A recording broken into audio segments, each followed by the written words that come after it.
আজ বারবার দুষ্টতম সৃষ্টির পালনে করিবার যেতে হয় মোর বারবার ধরাধামি, কখনো রাহু কখনো পূর্ব কখনো সিংহ মুক্তি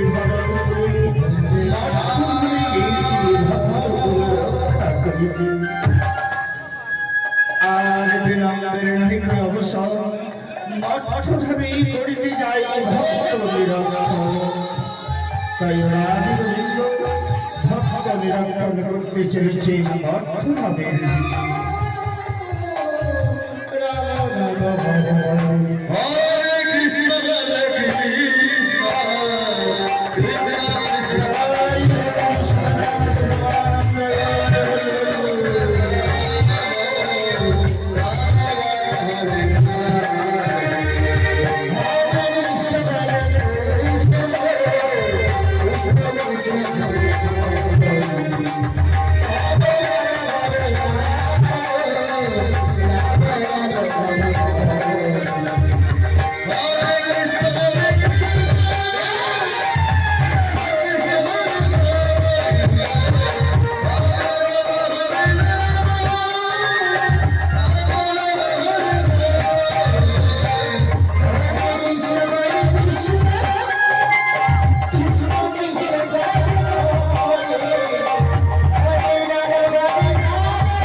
রাজ্য হলো কেন আজ ভারতে দৈনন্দিনী অগুণ হইতে দৈববাণী করে মনে হয় আহ্বান করে বলছে ওরে চোখ খুদে চতুর্দিকে হাহাকার প্রলয় সৃষ্টি আজ জলহীন বৃক্ষ জলহীন পুষ্প বৃষ্টিহীন ফাটল ধরায় বসুন্ধরা তাই শ্রী রাধারানী প্রজাগণ দৈনন্দিনী করিচ্ছে তন্ন অন্ন চাই চতুর্দিকে শুনতে পাচ্ছি কান্নার কলরব নাদারায় হে ভগবান আমি কেন কতক্ষণ অপরাধ করেছি কিনা দৈনন্দিনী লোহাকে পুষ্পালিকে পুষ্পাঞ্জলি তোমার চরণে করেছি কিন্তু হেন রাজ্য আমার পাপ ছাড়ানো হলো কেন সব প্রজাগণ বলে পাপ ছাড়ানো রাজ্য রবিবার নারী প্রস্থান করিব তোর রাজ্যে আজ দৈনন্দিনী তোর মুখে শুনি সমাচার চতুর্দিকে রাজ্যের প্রান্তে প্রান্তে দেখতে পাচ্ছি জলহীন বৃক্ষ জলহীন পুষ্প বৃষ্টিহীন ফাটল ধরাই বসুন্ধরা শত শত প্রজার চোখের জল মুছে দেওয়ার জন্য নিজের আত্মাকে আহুতি দিয়ে প্রমাণ করব কিন্তু কে আমার এই দুঃখ নিবারণ করতে পারে কোথায় কোথায় শ্রাবণী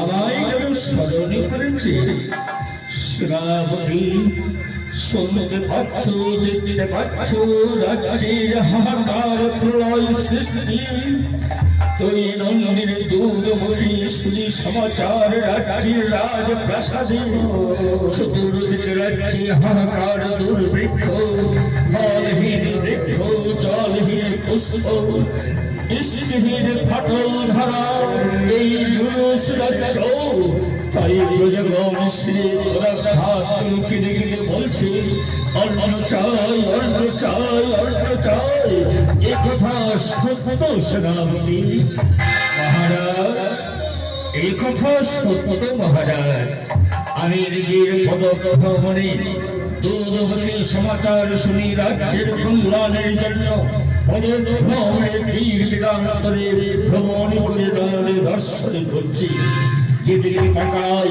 যেদিকে তাকায় হাহাকার দুর্ভিক্ষ ফাটল ধরাই বসুন্ধরা ফলহীন বৃক্ষ জলহীন পুষ্প বৃষ্টিহীন ফাটল ধরা জুলুস রাজ্য তাই প্রজাগণ সময় বলছে পাপ ছন্ন রাজ্য রহিবার নারী প্রস্থানি করিব অন্যর শ্রাবতী নারীরা প্রজাহীন যদি রাজ্য হয়ে যায় আমার এই ওরা করিবে বলো বলো শ্রাবতী কি উপায় আমার রাজ্য রক্ষা হবে প্রজাদের মনে শান্তি দিতে পারবো ওই প্রজার মনে শান্তি দেওয়ার জন্য নিজের আত্মাকে আহুতি দিয়ে দিতে প্রমাণ করতে হয় আমি নুরুস রাজার পুত্র রাজাদি দেখার কাজ করে আমি প্রজার মঙ্গল কামনা করব মহারাজ আমার মনে হয় এই রাজ্য তো হাহাকার দুর্ভিক্ষ প্রলয় সৃষ্টি হলো কেন একমাত্র রাজগুরু বলে দিতে পারি কেন এই রাজ্যে হাহাকার দুর্ভিক্ষ ফলহীন বৃক্ষ জলহীন পুষ্প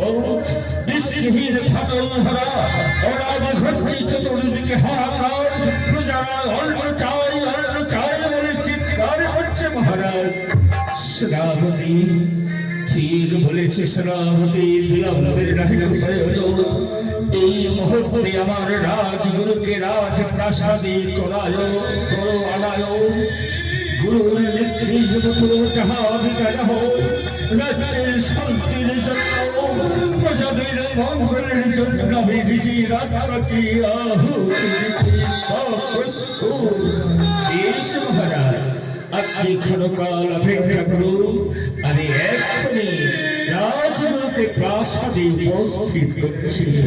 যাও সেনাপতি, আর বিলম্ব করো না, অচিরে রাজগুরুকে নিয়ে এসো। ওই স্বর্ণ পালঙ্ক পরে কাগতে কে যেন অদূর হতে চিৎকার করে বলে মম নাম স্মরণ করে পুত্র যজাতি যোগ্য করে বারবার এই শব্দ ধরি আমার কর্ণে নিক্ষেপ করি। আমি কি আমার পিতা সর্বহরি আহ্বান করছে, বলছি পুত্র যজাতি যোগ্য দে। না না না, প্রজাদের শান্তির জন্য আজ গুরুদেবের কাছে যাহা নিয়ন্ত্রণ হয় প্রজার মঙ্গলে সেই কার্যাবলী সফল। আসুন আসুন রাজু। ওম শান্তি, ওম শান্তি, ওম শান্তি। বৎস যজাতি, হঠাৎ কেন রাজপ্রাসাদে আমায় এমন করলি? গুরুদেব, প্রণতি হই তব চরণে, ভক্তহীন যজাতি রাজার প্রণাম গ্রহণ করো।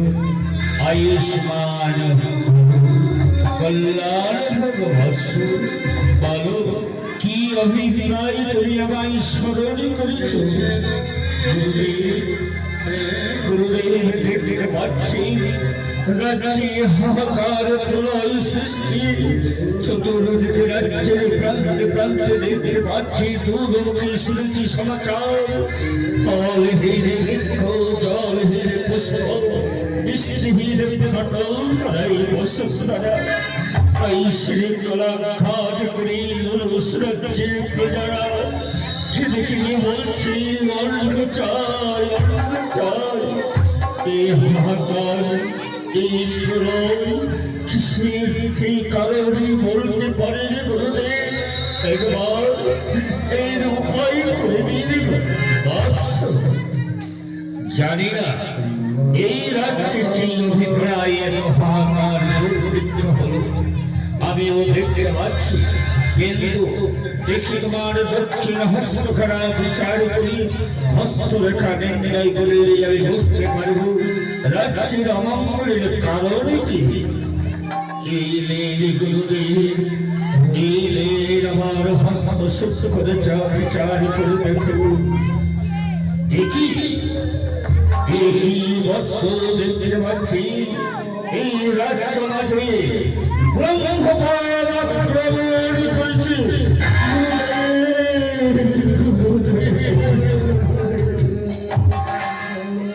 রাজ্য মাঝে ব্রহ্মপাল আক্রমণ করেছে। ব্রহ্মপাপের কারণায় আজ আমার প্রজারা অনাথ হয়ে পড়েছে। রাজ্যের অমঙ্গল, ফলহীন বৃক্ষ, জলহীন পুষ্প, বৃষ্টিহীন পটল ধরা, এই ব্রহ্মপাপ কিসের কারণে? আমি তো কেন অবস্থায় কোনোদিন পাপ করিনি গুরুদেব। যথারীতি আরাধ্য দেবতার কাছে দু হাতে পুষ্পাঞ্জলি করে প্রার্থনা করি, ওগো দয়াময়, আমার রাজ্যের প্রজাদের যেন পুত্র সম পালন করে তাদের শান্তি দিতে পারি। কিন্তু এই ব্রহ্মপাপ কিসের কারণে বলতে পারি গুরুদেব? আজ আমার মনে পড়তেছে তব পিতা নুরুস একদিন মহাবলিয়ান হয়ে তিনি স্বর্গ রাজ্য জয় করতে গিয়েছে। একবার নয়, বারবার, তিনবার সেই স্বর্গ রাজ্য দেবরাজ ইন্দ্রকে পরাজিত করেছিলেন।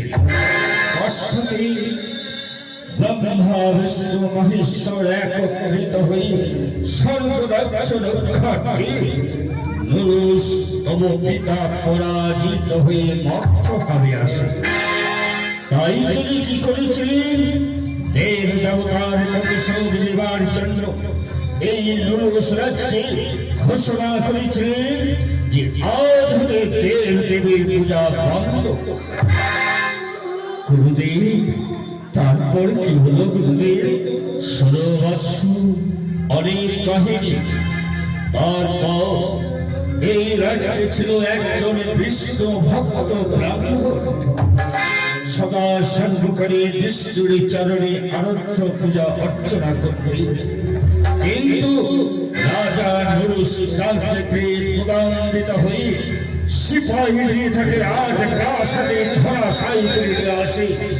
সেই দেবতার পূজার করার দিন ব্রাহ্মণকে ব্যাঘাত করতে করতে তার মুখ থেকে বিষ্ণুরাম বন্ধ করে এবং ব্রাহ্মণকে হত্যা করেছিলেন তব পিতা নুরুস।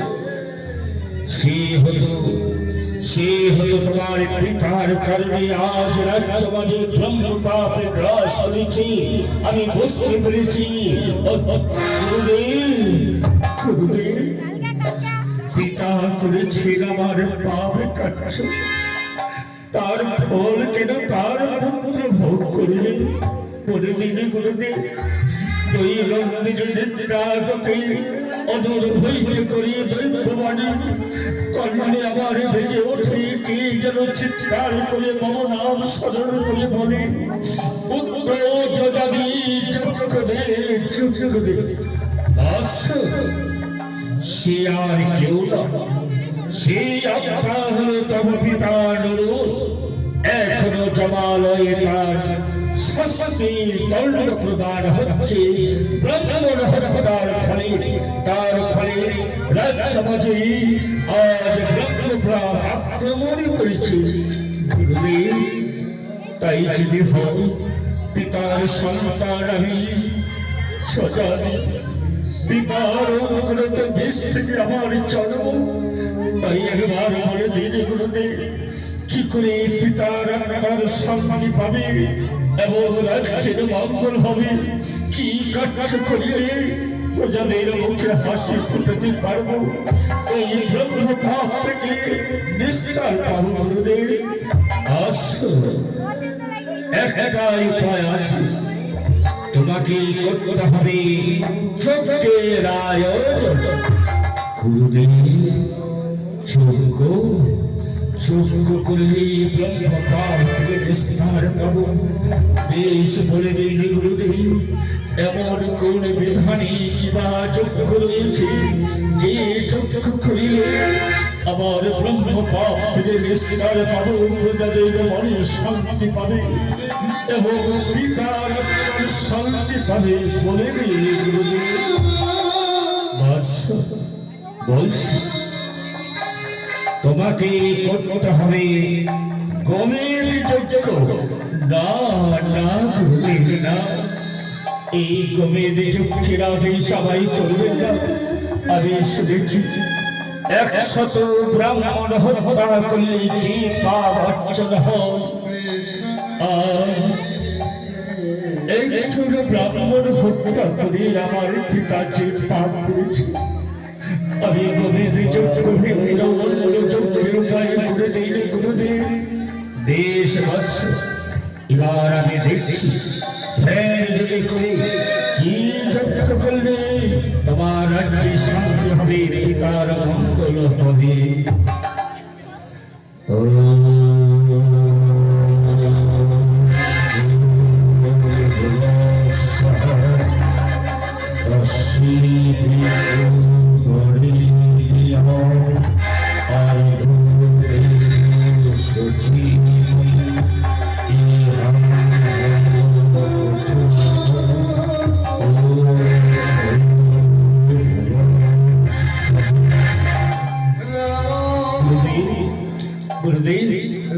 অবাক হয়ে আমার দিকে কি দেখছেন গুরুদেব? বলুন বলুন, কি পেয়েছিস? কি যজ্ঞ করলে রাজ্যের শান্তি হবে?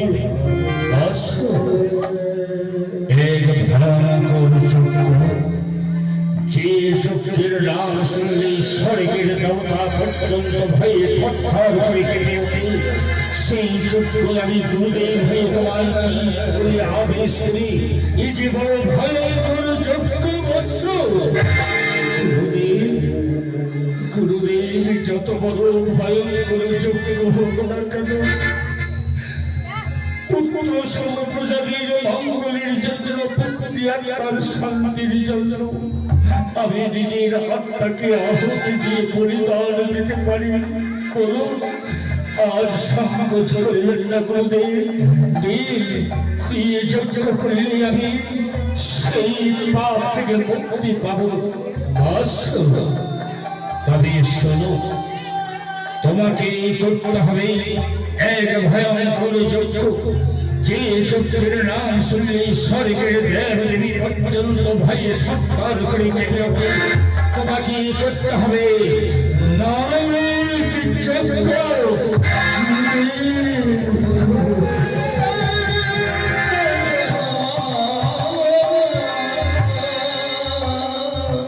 গুরুদেব, নরমের যজ্ঞ তার মানে জ্বলন্ত আগুনে এক জীবন্ত মানবকে ফিরে পুড়ে ছাই করে দিতে হবে, তবে এই যজ্ঞ সমাপ্ত হবে। হ্যাঁ বৎস, এই কাজটাই তোমায় করতে হবে। আর মনে রেখো, সেই যজ্ঞের নিয়ন্ত্রণে একটি বালক লাগবে। সেই বালক হওয়া চাই পঞ্চম গর্ভে অষ্টম বৎসরের বালক। সেই বালককে নিয়ে সেই যজ্ঞের আহুতি দিতে হবে, তবে এই ব্রহ্ম পাপ থেকে নিস্তার পেতে পারো। ব্রাহ্মণ তদায় পঞ্চম গর্ভে অষ্টম বৎসরের বালক কোথায় পাবো? কোথায় পাবো গুরুদেব? তবে কি আমার এই ব্রহ্ম পাপ থেকে নিস্তার পাবো না গুরুদেব? বৎস শোনো, সেই বালককে বাহুবলে প্রদাবিত জোরপূর্বক ধরে আনলে যজ্ঞ সাফল্য হবে না। সেই বালককে তোমায় এই হল রাজ্যবাজে কোনো যদি দরিদ্র ব্রাহ্মণ থাকে, সেই ব্রাহ্মণের যদি পঞ্চম গর্ভে অষ্টম বৎসরের বালক থাকে, সেই বালককে তোমাকে মূল্যের বিনিময়ে ক্রয় করে নিতে হবে। জোরপূর্বক আনলে যজ্ঞ সাফল্য হবে না। প্রয়োজনে ওই বালকের তাড়নায় তোমাকে অর্থ রাজ্য তোমাকে দান করতে হলো, যজ্ঞ তোমায় করতেই হবে। বেশ, তাই হরে গুরুদেব, আমি এবার সেনাপতি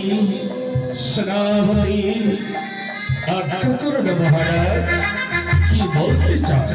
সেনাপতি, যাও, তুমি আজ দিন আমার রাজ ভান্ডার থেকে হীরা কাঞ্চন মানিক মুক্তা রথে সুসজ্জিত করে রাজ্যের প্রান্তে প্রান্তে করিবে ভ্রমণ। যেথায় পাইবে পঞ্চম গর্ভে অষ্টম বৎসরের বালক, নিয়ে আসলে যজ্ঞের তাড়না। প্রয়োজনে আমি অর্থ রাজ্য দান করিব তারে। দরিদ্র ব্রাহ্মণ থাকে শ্রাবণী, প্রয়োজনে তুমি কলিঙ্গ রাজ্য পর্যন্ত গমন করিবে বালকের তাড়না। যথা আজ্ঞা মহারাজ, আপনার আজ্ঞাতে অক্ষরে পালন করব। আর বিলম্ব নয়, এই মুহূর্তে পঞ্চম গর্ভে অষ্টম বৎসরের বালকের তাড়না হীরা কাঞ্চন মানিক মুক্তা নিয়ে দিক দিগান্তরে করিব ভ্রমণ। আর শ্রাবতী, যাও, আর কেউ স্মরণ রাখবে, আমি আজ যজ্ঞ সংস্মরণ করব, ঘিতের আহুতি করব যজ্ঞ করতে। যতক্ষণ তুমি ফিরে না এসেছো, পঞ্চম গর্ভে অষ্টম বৎসরের বালক যজ্ঞ সমাপ্ত হবে না। আর আমি রাজা যজাবি এই রাজ্যের মঙ্গলের জন্য অনাহারে অনিদ্রায় যজ্ঞ কুণ্ডে আহুতি করব। যথাজ্ঞা মহারাজ, আমি এই মুহূর্তে রথ রথে করে হীরাকঞ্চন মানিক মুক্ত নিয়ে দিক দিগান্তরে ভ্রমণ করব, যেথায় পাইব ব্রাহ্মণী তলায় পঞ্চম গর্ভে অষ্টম বৎসরের বালু। গুরুদেব আর বিলম্ব নয়, আগামীকাল আমি যজ্ঞের আয়োজন করব, যজ্ঞের সংকল্প নেব। দুধমুখী দিক দিগান্তরে ঋষিগণের আমন্ত্রণ করো, যতক্ষণ সেই পঞ্চম গর্ভে অষ্টম বৎসরের বালক না আসেছি ততক্ষণ ততদিন পর্যন্ত আমি অনাহরে অনিত্যায় যজ্ঞকুণ্ডে আহুতি করব। বেশ বৎস, এবার চলো অন্তরালয়ে, আমি তোমায় যজ্ঞের নিয়ন্ত্রণ বুঝিয়ে দিচ্ছি। এসো আমার সঙ্গে। তাই চলো।